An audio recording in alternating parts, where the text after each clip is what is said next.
Thumbnail बघून तर कळालंच असेल आजची रेसिपी काय आहे. तर मटकीची भाजी, बाजरीची भाकर, लिंबू, कांदा, आहा, एक नंबर. आणि खायला तर खूप भन्नाट. मटकी शिजून घेतली आहे हळद मीठ टाकून. आलं, लसूण, खोबरं आणि शेंगदाणे आणि एक कांदा. लागणारं साहित्य: कांदा कापून घेऊया. बारीक किंवा जाडसरही चालेल. मी जाडसर घेतलेला आहे.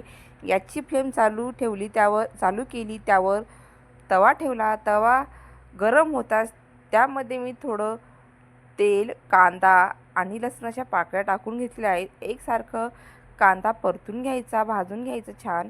आणि त्यामध्ये मी खोबरंही टाकलेलं आहे.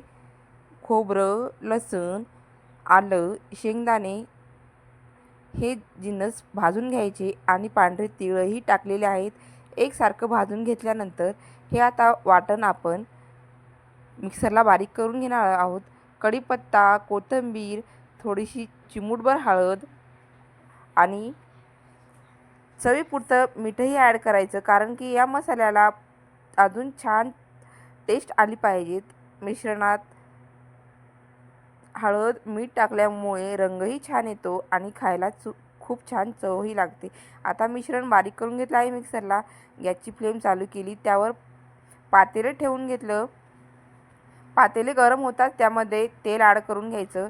बघा, मी मसाला काढून घेतला आहे. कढीपत्ता आणि कढीपत्त्याची पानं आणि कोथिंबीर.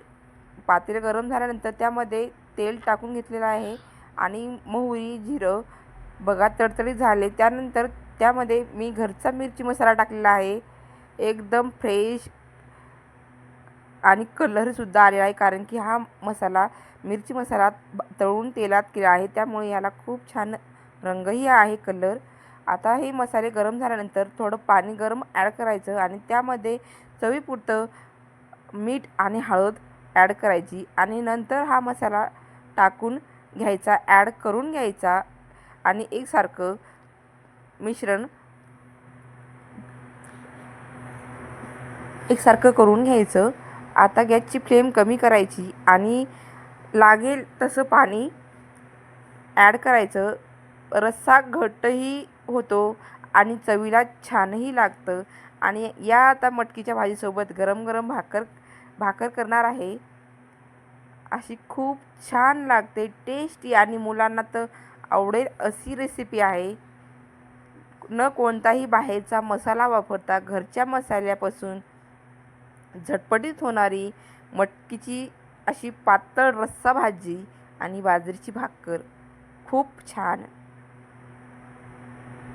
आता तवा गरम झालेला आहे. आता तव्यामध्ये ही भाकर टाकून घेऊया आणि छान गरम भाजून छान घेऊया. बघा कशी फुगलेली आहे. तुम्ही बनवता का बाजरीची भाकर आणि मटकीचा रस्सा, ते नक्की सांगा. आता मटकी शिजवलेली आहे. आता या मसाल्यात आपण या रस्स्यामध्ये ही मटकी ॲड करून घेऊया. बघा किती छान झालेली आहे भाजी. खायला तर खूप भन्नाट आणि सुगंध तर खूप छान येतोय. बघा, एक नंबर झालेली भाजी. व्हिडिओ संपूर्ण बघा. व्हिडिओ आवडला तर लाईक करा, सबस्क्राईब करा आणि कमेंट करायला विसरू नका.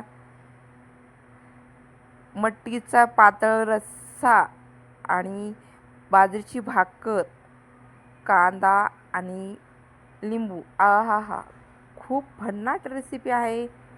मुलांना आवडेल.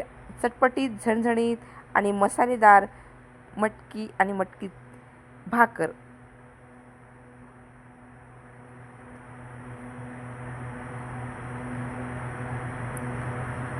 आहा, एक नंबर. आता सुरून घेतली. आता बघा